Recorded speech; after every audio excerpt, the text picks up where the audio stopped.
All right, let's start today with a bit of a reality check. When you think about all the messaging we're just bombarded with every day about health, the ads, the magazines, your Instagram feed, what's the real driver? It's always the same two things, isn't it? It is. It boils down to either vanity or fear. The classic carrot and stick of the wellness industry. Yeah, exactly. It's either do this exercise so you look good at the beach, or, eat this superfood or you're going to have a heart attack. It's almost entirely mechanical. Right, like the body is just a machine that needs to be polished for display. Or a ticking time bomb you have to defuse. And that whole perspective, I mean, it sells a lot of gym memberships, but it completely misses the point of why we even have these bodies. We end up fighting against our own biology instead of, working with it. Which is why I'm so excited about the material we're covering today. We're doing a deep dive into a text that just completely flips the script on all that. It argues that the body isn't some billboard for our vanity, and it's not just a biological machine. It's a spiritual teacher. It's a huge shift in perspective. The source we're looking at today comes from a man who went through this profound transformation, and not just losing weight, though he did lose a lot. He changed the very definition of what his body was for. He went from seeing it as a burden or an enemy even, To seeing it as a vessel for the soul. and that reframing, it changes everything, doesn't it? Because if your body is a vessel, a gift from the Creator, well then skipping the gym or eating junk food isn't just a lapse in discipline. It's an act of ingratitude. Exactly. The core philosophy here is reverence. The author argues that you only get one body, one heart, one brain. To treat them with carelessness it's a form of violence against yourself. It's a fascinating way to move health from being a chore to being a form of worship. So our mission for this deep dive is to unpack that. We're going to walk through the 4 pillars he used to transform his life: movement, rest, nutrition, and breath. But before we get to the how, we really have to talk about where he started. Because this guy, he didn't start out as some guru who loved green juice. Oh, far from it. And I think that's what makes this so powerful. If this was written by, some lifelong Olympian, it just wouldn't hit the same way. Let's paint that before picture. I think a lot of people will probably see a part of themselves in this. We're not talking about a guy who's just a little out of shape. No. He describes himself as being 6'5" and nearly 300 pounds. And that, to be clear, was not muscle. That was strain. And it was the lifestyle, too. He admits to heavy smoking, heavy drinking, a diet that was basically a checklist of inflammatory foods: greasy meat, butter, dairy, just heavy. But the part that really stood out to me was his work ethic. Or more like how he used his work ethic against his body. Yeah, the 16-hour shifts. 16-hour shifts on 4 hours of sleep. And he says he wore that exhaustion like a badge of honor. That hit close to home. I think we've all done that, bragging about how tired we are. It's that modern hustle culture trap. We're taught to believe that if you aren't suffering, you aren't working hard enough. But he looks back on that and he realizes it wasn't ambition. It was negligence. A total lack of respect for the very tool he was using to do the work. And that was his turning point. It wasn't a doctor's warning. It was a philosophical shift. He looked in the mirror and just realized, this is the only vessel I get. That's the aha moment right there. It's like, if I gave you a priceless, one-of-a-kind vintage car and said, this is the only car you will ever drive, how would you treat it? Oh, I'd be terrified to even scratch it. I wouldn't be putting cheap gas in it, that's for sure. You'd polish it every day. You'd listen for every little rattle. And your body is infinitely more complex and valuable. He realized self-improvement is the highest form of self-love. Not narcissism, but stewardship. The soul belongs to God, but the body is what houses that soul. Stewardship. I like that word. It feels responsible, not vain. So let's get into it. How do you take a 300-pound chain-smoking vessel and turn it into something that can run ultramarathons? Because, spoiler alert, that's where he ends up. It starts with pillar 1, movement. And he says something here that I think completely reverses how we think about aging. He says, we do not stop moving because we get old. We get old because we stop moving. It's a powerful idea. We tend to see aging as this thing that robs us of our abilities. I can't run, I'm 50. He's arguing that just being sedentary is what actually invites all that decay in. So what's happening there biologically? Why is movement so critical? Well, think of movement as a signal to your cells. When you move, you're telling your body, we're still active, we're still alive. When you stop, you're basically signaling that that phase of life is over. Joints get stiff because they aren't being used. The heart weakens. He calls movement medicine. But he's not saying you have to go from 0 to an ultramarathon on day 1. No, absolutely not, and that's crucial. At his starting weight, running would have probably just destroyed his knees. He's very clear that any movement counts. Walking, swimming, dancing. The goal isn't performance at first, it's just circulation, waking the system up. But he did progress. He didn't just stay at walking. No, he eventually started running in his 40s. I mean, think about the resilience there. A former smoker's lungs, a heavy frame. But he proved the body is so forgiving. He went from wheezing on a short walk to completing marathons and then ultras. It's just proof that the vessel wants to be used. It's designed to adapt. Exactly. But, and this is a huge but, you cannot sustain that level of output if you ignore the second pillar. And this, honestly, is the one where most of us fail. Pillar 2, the humbling necessity of rest.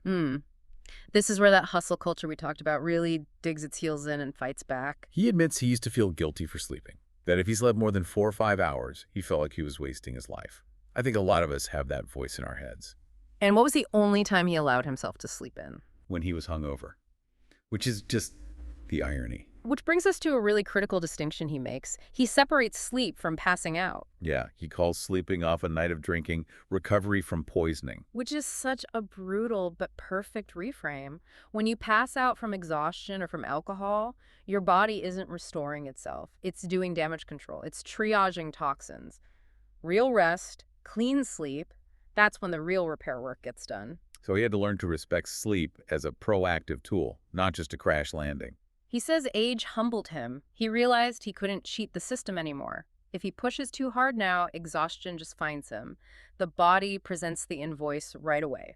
He also makes this interesting anecdotal point about stress.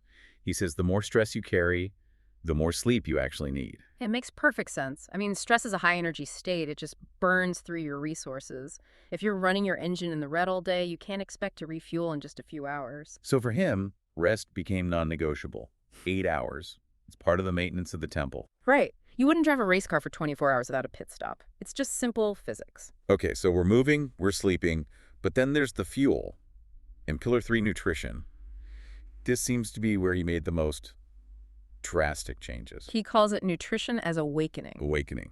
That implies he was basically asleep at the wheel before. Well, look at his old diet. Meat, butter, processed stuff. He was eating for comfort, not for capacity. He was kind of numbing himself with food. So let's list off the things he stopped eating, because it's a lot.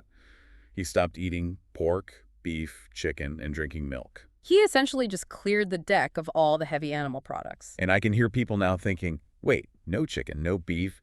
How is he running ultramarathons without all that protein? And that's the common misconception, right? We obsess over protein quantity, but he started focusing on fuel quality. He adopted a whole food, plant-focused diet. He still eats some fish, but he's very specific, wild-caught only. And he avoids ultra-processed foods completely. That's the real villain in his story. It isn't just meat versus plants, it's real versus fake.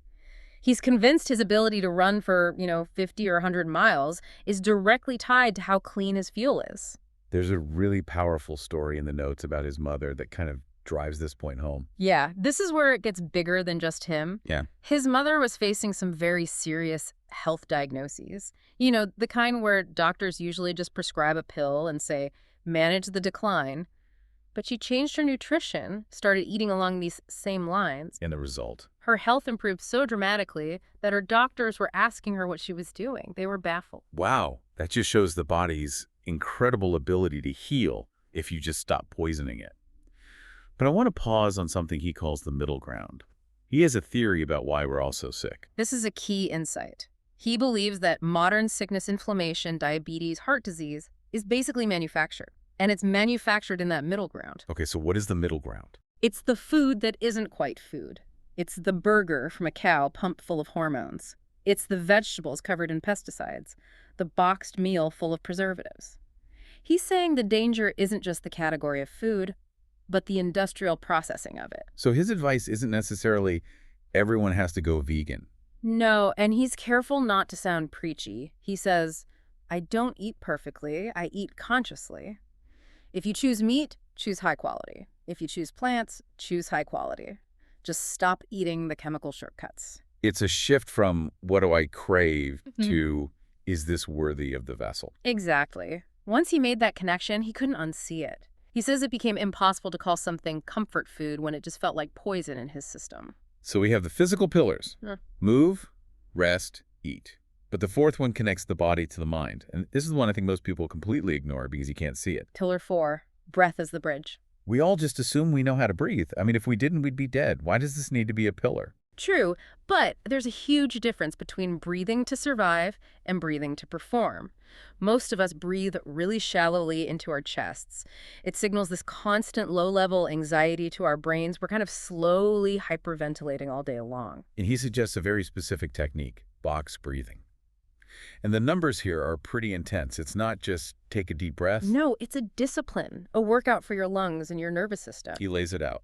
Inhale for 5 seconds, hold for 10 seconds, then exhale for 15 seconds. And you repeat that 10 times. Let's just pause on that ratio. Inhale 5, exhale 15. That's a 1-to-3 ratio. Why is that so important? Physiologically, when you inhale, you stimulate your sympathetic nervous system, your fight or flight. When you exhale, you stimulate the parasympathetic, the rest and digest system. By making your exhale 3 times as long, you are chemically forcing your body to calm down. It's like a hack. It is. You're hacking your own nervous system to lower your heart rate. He talks about using this during stressful work days. He'd literally go hide in a bathroom stall and do this cycle. And he'd come out feeling lighter, clearer, like a reset button. But what's really cool is how he then applied this stress tool to his running. Right, because every new runner knows that feeling of panic, that I can't get enough air feeling. The burning lungs. That's the panic response. He used his breath to override it. He learned to breathe in a rhythm with his stride. He says the breath became the bridge between body and mind. That's a great way to put it. It is, because the breath is the one part of our autonomic nervous system, the stuff that happens automatically, that we can also control consciously. It's the doorway between the subconscious body and the conscious mind. So when you step back and look at all 4 pillars, movement, rest, nutrition, individually they just sound like basic health advice, right? Right. Eat your veggies, get some sleep. But when you stack them together under this philosophy of the body as a spiritual teacher, it just feels different. It feels heavier, but in a good way. It becomes a liturgy. A liturgy. Explain that. A form of worship. If you truly accept the idea that your body is a temple, a gift from the Creator, then caring for it isn't a chore. It's not a have to. It's a get to. It's a daily ritual of saying thank you. He says the highest form of self-love is self-improvement. And he connects it to service, not vanity. And that is the crucial difference from, Instagram fitness culture. Why do you want to be healthy? Is it to look good in a selfie?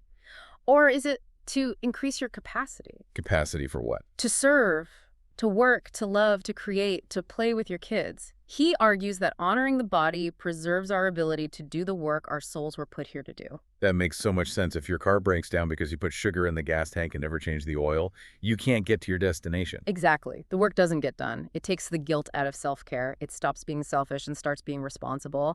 You're the steward of this amazing biological machine. You have a duty to keep it running well. So to recap, we have a man who is actively destroying himself. 300 pounds, smoking, glorifying exhaustion. He has a realization that this is just ingratitude. He starts moving, he reclaims his sleep, he cleans up his fuel, rejecting that processed middle ground, and he learns to use his breath to master his own system. And the result isn't just that he can run ultramarathons. The result is that he's present, he's capable, he's grateful. It really challenges how disposable we treat our own health. We treat our bodies like they're temporary rental cars we're about to return. It's a lot to think about, especially for anyone listening who might be in that before picture right now, feeling burned out, feeling like it's too late to change. It's never too late. That's the whole point of his story. He started this in his 40s. The body wants to heal. It just needs you to stop attacking it and start listening. Well, as we wrap this up, I think the biggest takeaway for me is just that one word, reverence. It changes the flavor of every decision. It makes choosing the salad over the burger feel like a spiritual act. It does, and I want to leave our listeners with one final thought on that, something that really ties all this together. Lay it on us.